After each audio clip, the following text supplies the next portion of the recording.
Shalom Aleihim. Berjumpa lagi dengan saya pada perenungan hari ini, hari Senin tanggal 8 Juli 2024. Saudara, di pagi yang sejuk ini, saudara, sudahkah kita ucap syukur di dalam doa kepada Tuhan Allah kita? Dan sudahkah kita memberi sapaan dan senyuman kepada sesama kita? Kita awali perenungan pagi hari ini dengan tanda kemenangan kita dalam nama Bapa dan Putra dan Roh Kudus. Amin. Asal ku jamas saja jubahnya, aku akan sembuh.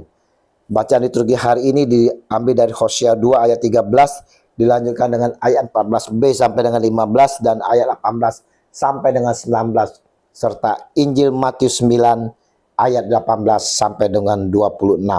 Saudara-saudaraku yang terkasih di dalam kasih Kristus, hari ini melalui Injil yang kita renungkan, saudara diajak untuk melihat bagaimana kuasa ilahi Tuhan bekerja di dalam kehidupan kita.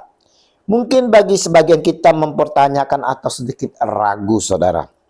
Mana mungkin dengan menjamas saja jubah Yesus dapat mengalami kesembuhan?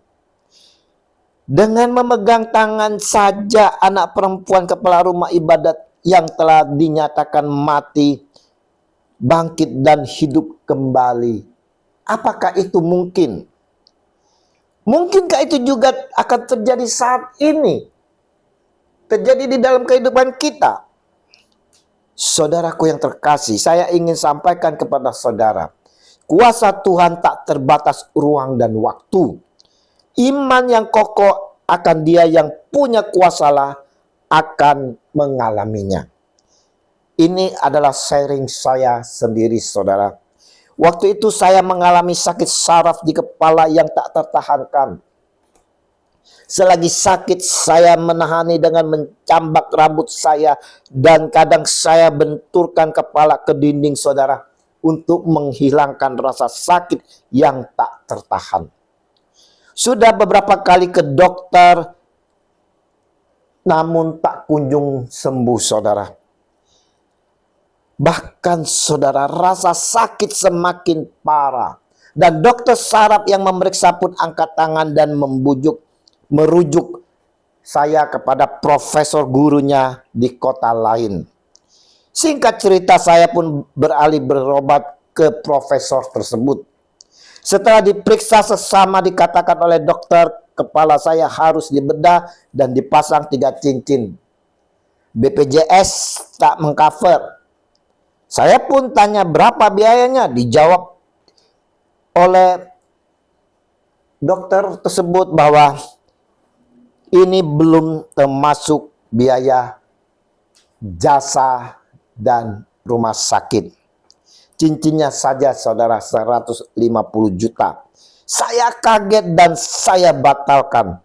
Saya pasrah kepada Tuhan kita Yesus Kristus. Saya bilang kepada Yesus, Yesus, kalau ini seizin Engkau Tuhan, biarlah Tuhan sendiri selesaikan. Saya hanya berimankan ini dan saya mengamini. Beberapa selang waktu, saudara terkasih, kami sekeluarga pergi ke Jakarta.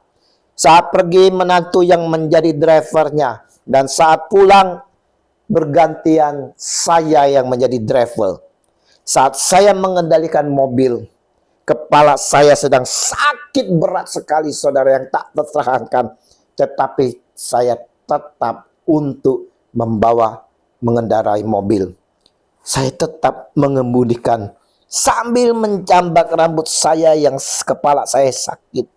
Saya pun menyetel lagu penyembahan, saudaraku.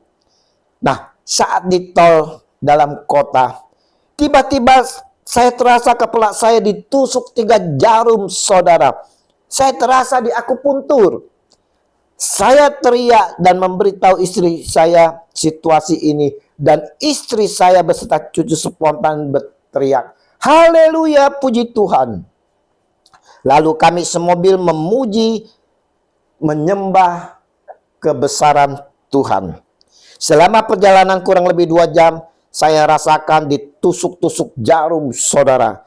Dan sesampainya di rumah, saya rasakan tusukan itu hilang. Dan rasa sakit kepala pun hilang sampai saat ini. Sampai saat ini saudara, sakit kepala saya tak pernah sakit lagi. Tak pernah kambuh lagi. Puji Tuhan, haleluya. Oleh karena kasihnya, kebesarannya Tuhan. Tuhan Yesus yang mengoperasikan saya. Kuasa ilahinya mengalirkan dalam tubuhku dan saya pun sembuh total. Haleluya. Nah, saudaraku yang terkasih, apapun sakit penyakit saudara, penyakit teman-teman yang saat ini dialami, jangan takut dan khawatir saudara. Tapi datanglah dengan penuh iman kepada Yesus Tuhan. Seperti perempuan pendarahan dalam Injil hari ini saudara. Dengan penuh iman dia mendekati Yesus, katanya penuh iman. Asal ku jamah saja jubahnya, aku akan sembuh. Haleluya. Matius 9 ayat 21. Saat itu Tuhan Yesus merasakan ada yang menjamahnya saudara. Dia merasakan aliran-aliran yang keluar dari tubuhnya. Dan mendengar pengakuan penuh iman dari perempuan ini. Yesus berpaling dan memandang dia serta berkata, teguhkanlah hatimu, hai anakku, imanmu telah menyelamatkan engkau. Maka sejak saat itu sembuhlah perempuan itu. Matius 9 ayat 22. Saudaraku yang terkasih, saat ini saudara-saudaraku, teman-temanku yang saat ini sedang sakit, apapun sakit saudara, dan saat ini sedang berada di rumahkah atau di rumah sakit, maukah saudara disembuhkan? Maukah saudara disembuhkan saat ini saudara? Perenungan pagi ini ditujukan bagi kita sekalian yang saat ini sedang sakit. Entah sakit apapun, seberat apapun sakitnya saudara. Mungkin saat ini saudara sedang berbaring di rumah sakit. Bangkitlah saudara, bangkitlah.